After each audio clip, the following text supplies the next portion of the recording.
আসসালামু আলাইকুম। প্রত্যেকটা হৃদয়, প্রত্যেকটা মন আমাদের স্থির হয়ে থাকুক, আমাদের সৃষ্টিকর্তার কাছে অনুরোধ।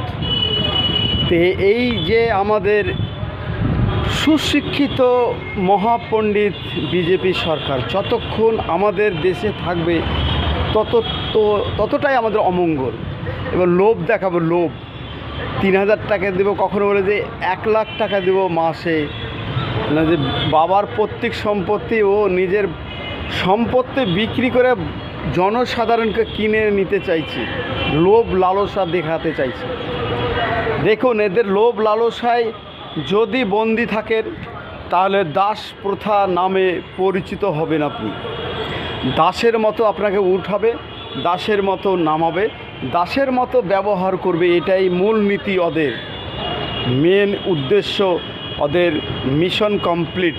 যে ভালোবাসার এমডির বিরুদ্ধে এগেনস্টে এরা করছে, সোচ্চার করছে। জি আমাকে মানে দমন করার প্ল্যান বা আমাকে ঘৃণা করার প্ল্যান এটা হচ্ছে।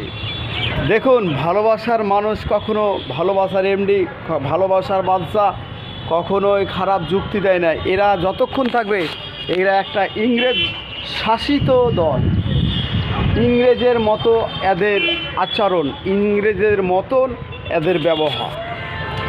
কখনো এসআইআর করবে, কখনো এনআরসি করবে, কখনো বলে যে আবার ডকুমেন্টসগুলো নিয়ে আসুন, আবার ফর্ম ফিল আপ করুন। দেখুন, আবার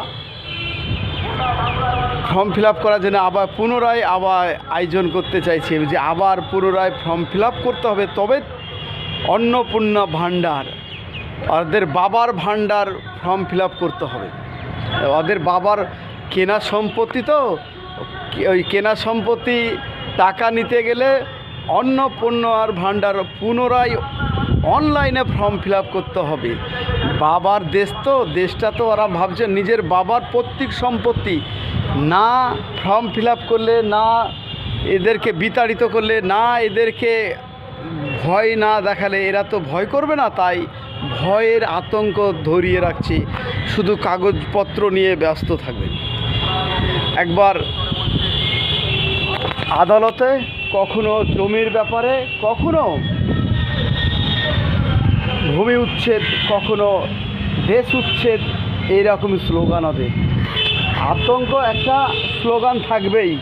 এই ইংরেজ শাসিত দল, এই বিজেপি সরকার যতক্ষণ মিনিট দলটা থাকবে ততক্ষণটাই আমাদের অমঙ্গল।